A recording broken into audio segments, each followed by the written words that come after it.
And on the lineup, I'm sure it's a name that is synonymous and everyone really knows this kind of name. She is in the environment herself. Farah Fortune, ladies and gentlemen. She's had we're very fortunate to have her. Please join us, Farah. So, if you don't know, Farah is the founder and director of African Star Communication and is the well-known businesswoman behind many successful corporates and celebrity brands. She's better known to her clients and industry peers as the pitbull in the hills. Farah. Good morning. I've listened to a lot of people this morning and I'm coming here, so please sound excited. How are you doing? Okay, so I'm going to do something that I always do before I start every talk. So if you have a pen, please grab it. You can use your finger as well. Trust me, it's sanitary, don't worry, I'm not going to do anything crazy. Okay, so the one thing that I love is checking out studies on the human body, how we react to things, how we look at things. And there's this one study that I absolutely adore, and I've used it in talks for years. So take your pen or your finger. Okay, do this. Look at the person next to you. I'll look at you.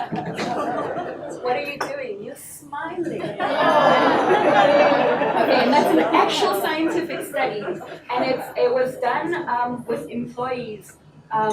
Because we sit at our desks all day, we get tired, we get bored, and instantly it lifts you up. Can you feel a little bit better than you did when that first came on here? So it's something that when you're sitting at your desk and you're feeling tired and you don't want to anymore, smile. That's all it takes. The man's pissing you off? Smile. Okay. I just want to say hello to this beautiful woman. She's such a favorite of mine. We've known each other for so many years. I'm so proud of her. See her do all these talks and do so amazing. I'm so proud of you, babe. So I'm here to talk to you today about the challenges. Now we have lots of challenges. Being a woman in this day and age is a challenge. And I feel like we deal with those challenges better these days than maybe our parents did. So being a woman to me means that I can get to do anything I want. I mean, we make humans. Do you understand how amazing we are? We make humans. Men can't say that. Yes, they contribute, but trust me, I'm sure in a few years we're going to need them. But we make humans. We are responsible for the reason that the human race goes on.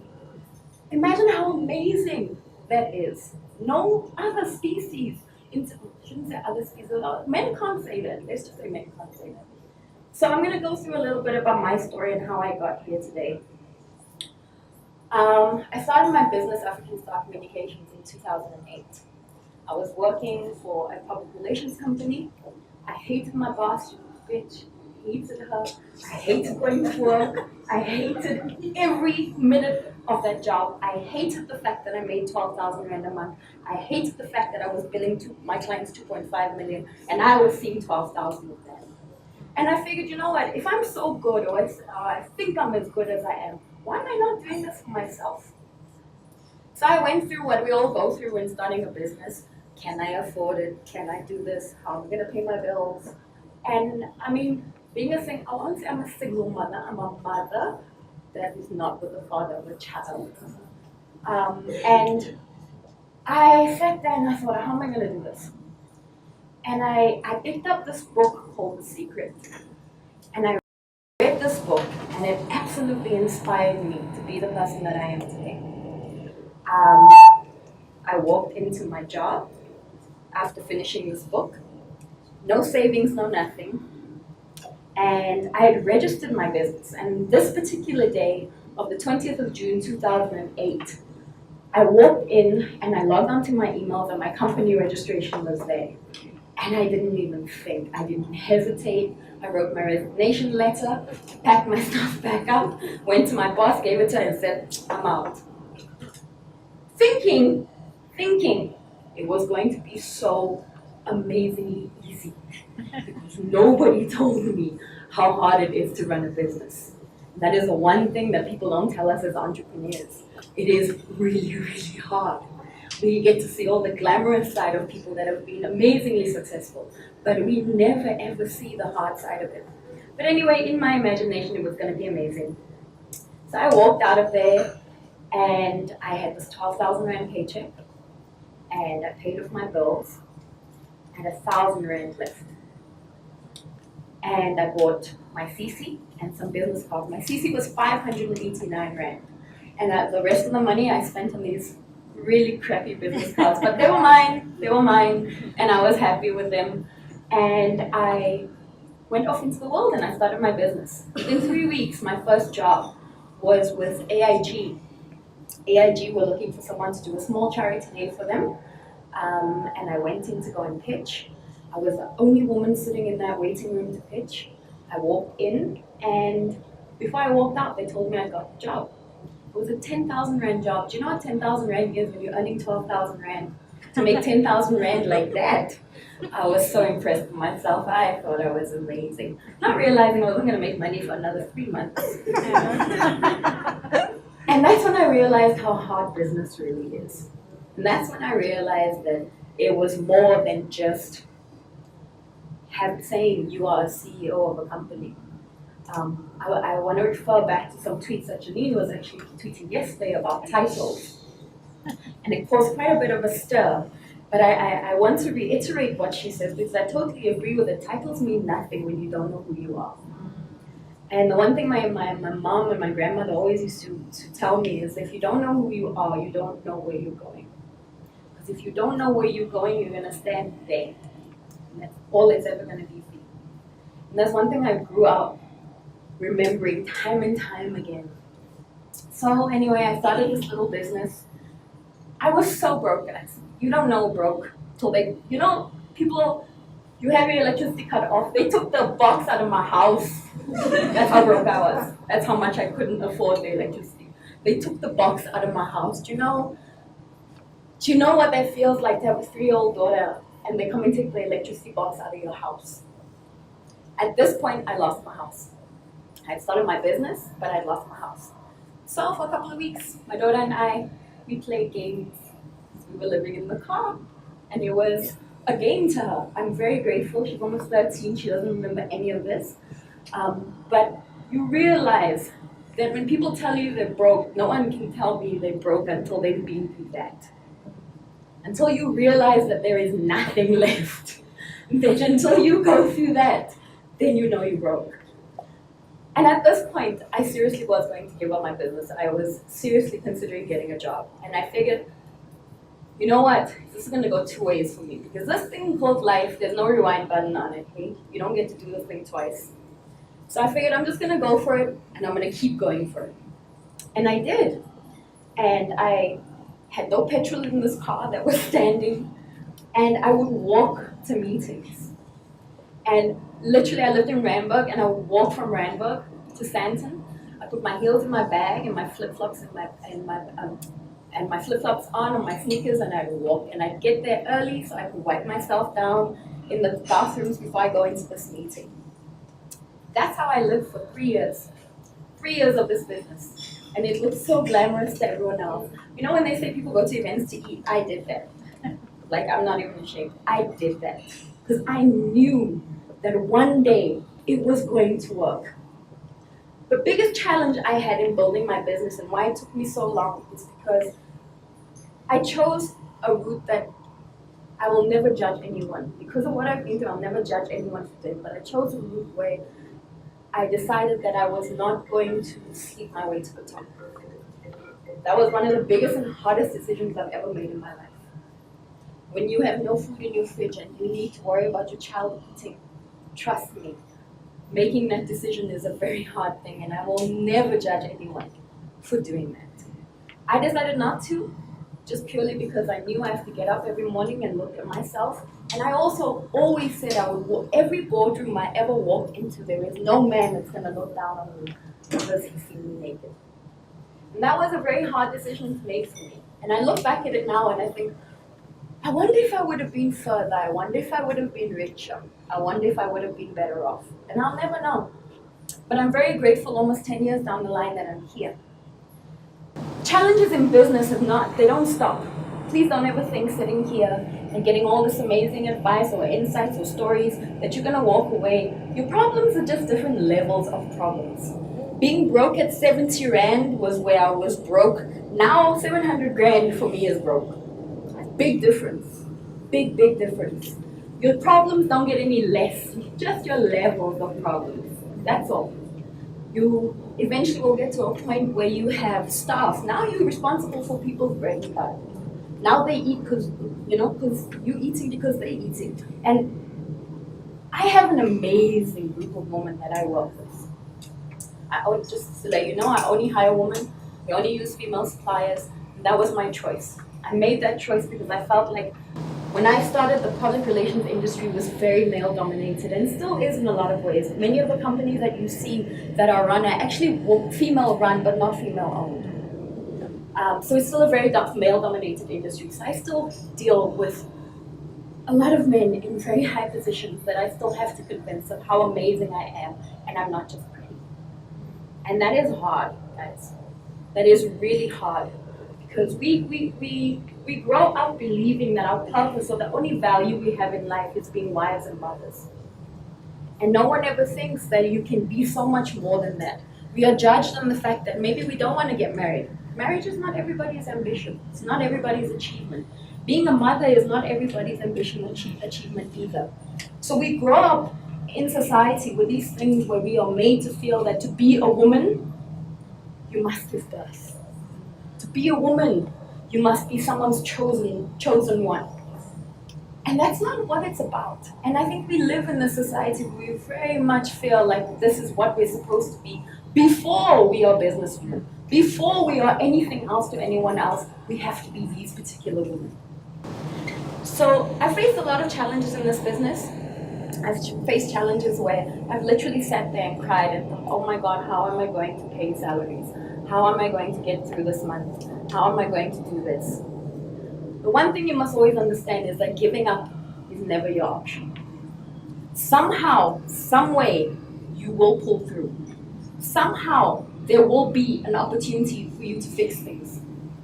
Just because your business fails, even. I've had businesses before this. This is not my first business. I've had businesses before this that have failed.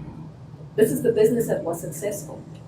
I just chose, in this instance, to look at opportunities or look at challenges as opportunities rather than the other way around. So it's been a long journey and it's been a very fruitful journey, but it's also been a journey where I've discovered so much about myself as a woman. One thing I realized when I first started this business, I had a boyfriend at the time, and he left me. And he left me because he told me that I would never be successful and I needed to go get a job. Obviously, I broke up with him. So when you are so in love with someone and they tell you something like that, you do question about, am I really doing the right thing? So you're going to go through challenges in your relationship. You're going to go through things where you really doubt yourself, whether it's your boyfriend, whether it's your friends, because there's nothing like having a successful business to lose friends, trust me. That is the one time you're going to find where you lose the friends the most. The people I started with, I can count on one hand. Those are the people who bought me groceries so I could feed my child. Those are the people who would help me put petrol in my car. And I have very few friends that are still with me now. So if you think that your challenges are going to change, yes, they'll change. But the levels of challenges, they don't get any easier. Someone asked me the other day, when am I going to start making real money? I said, I don't know, tell me when you do, because I also want to know. The levels just change, guys. That's all it is. We start businesses and we really honestly think that it's easy. It's not. It's really hard. Don't ever judge yourself for not wanting to be an entrepreneur either. Having a 9-to-5 is not a curse. It's not something to be ashamed of. Being entrepreneurs is something that is just as fruitful and successful as being an entrepreneur. I think that's one thing that I think people also think entrepreneurs are people who, are very successful. It's just like having a job. It's just really hard, and there's no guarantee of a salary. That's the only difference that there is in that challenge. So when I started this business, and obviously I carried on, in 2011 we opened an office in Lagos in Nigeria. It's been brilliant. It's also been very hard. Africa is one of the most male-dominated continents in the world. Do you understand what it's like to be a woman, a light-skinned woman in Lagos, and try and get work off the ground without having to sleep with anyone? That was a really hard process for me. But I'm very lucky and grateful to be able to say that at this point, we're still open there. It's the challenge from that I've learned is that you have to stick your ground. You have to really stand your ground. You have to really understand that what comes from everything you do is only your hard work. The challenges that you're going to have in business, and I know a lot of the questions are going to come, but where do I get money? Very few people are going to do that. Very few people are going to come to you with even the most amazing business plan that you have and actually give you money. The reason I didn't have a loan when I started this business is because now there's 8 different grants at the DTI just for women to start a business. When I started, there were no loans. The bank, literally, it took me so long to get an appointment with the bank that by the time I seen them to ask them for a loan to start the business, they said to me my business plan wasn't strong enough and I should just go get a job. They literally told me that. It was only me that decided I was going to be the successful. It's only you that's going to decide how successful you're going to be.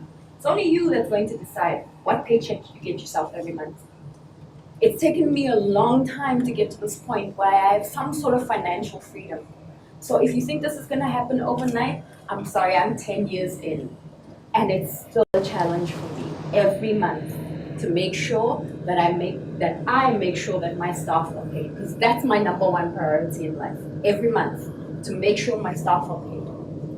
So you can carry on with your business or your job. The challenges aren't going to change. The only thing that's going to really change in this process is how you deal with it as a person. Being a woman, we're always made to feel that you are a strong woman because of the crap that you take. Being a strong woman is something that I hate being called because the connotation is always being a strong woman is your ability to take other people's nonsense. Not being a strong woman means that you can conquer life. Because we always hear, oh, she's got beauty and brains. We never hear anybody say that about men. Oh, he's cute and he's got brains. No. We just assume that they're going to be successful because they are men. Why is that? That's our fault. We did that. We put ourselves in a position to make us feel like we were second-class citizens. We did that. And only we can change that. The perceptions of each other. How many of you, honestly, and I'm seriously, honestly, how many of you walk into a room and look another woman up and down? Thank you for being honest. Thank you, ladies. Because that's how we are brought up. We are brought up to judge the other woman. Why is she, why don't I have those shoes? Oh, skinny. That's exactly how we are brought up. We are brought up to compete against each other. Men don't do that. They are not brought up to do that. They are brought up to believe that automatically they're going to be successful. We, on the other hand, are brought up to make sure that we look clean and pretty all the time and we don't say things that are going to offend men. That's the problem. We are our problem. Our challenges that we face come from that and that alone. We have no confidence in ourselves. We don't believe in ourselves, and we always doubt ourselves because we are always made to feel like we can never be more unless someone validates us. That's the problem. And I think the one thing, whether you're going to business, relationships, or anything else in life, you need to realize how amazing you actually are as a woman. That's where you take your confidence from. And once you get that confidence, trust me, nothing else in life will bother you. The one thing I learned about this business, that if I worried what other people were going to say, I was going to be in tears every day. I was going to judge myself every day. And it's not to say that you should not hear what other people think or say about you, because those are really crucial lessons in life. You have to take criticism or you have to take valid opinions and actually use those things to improve yourself. But it does not mean that the things that other people say make you who you are. And that's the big difference. That's the way our challenges come from. So we need to understand that as women, we are amazing. We are capable. If at this point we can be wives and mothers and daughters and sisters and girlfriends and still be a boss and still cook and still clean, we can do all of that. So why do you doubt yourself in anything? Why do you doubt yourself in what you're capable of doing? So 10 years down the line, I've come to a better place in my life where I do have a lot more financial freedom. I have a home that is bought. I don't have a bond. I have a car that I don't have payments on. I learned to live like that during my struggle years. I don't have credit cards. Don't believe in those things. A month ago, I actually got a credit card. It's still sitting in my cupboard unopened. Literally, why? Because when I started this business, I got myself into 286,000 rands worth of debt, and I cleared it. And I've never ever had anything on debt since. I don't buy anything that I can't afford unless I actually have the money. So that's how I live my life, to create the financial freedom in my life. It's not really possible. It's not always possible for everyone else, but if you can work towards that goal, it really does help. You'll find your finances are in a little bit of a healthy position, and when your finances are in a healthy position, your mind seems to be a little clearer. So if you can get to that point where you realize that we don't have to rely on credit to build our businesses or live, you'll actually feel a lot better. It's all about your mind, guys. It's how you free your mind. Financial freedom is all about the freedom of the mind. If you put yourself in a situation where you are stressed or you are stressful to other people, you are always going to live there. You're never going to get to the end of your goal.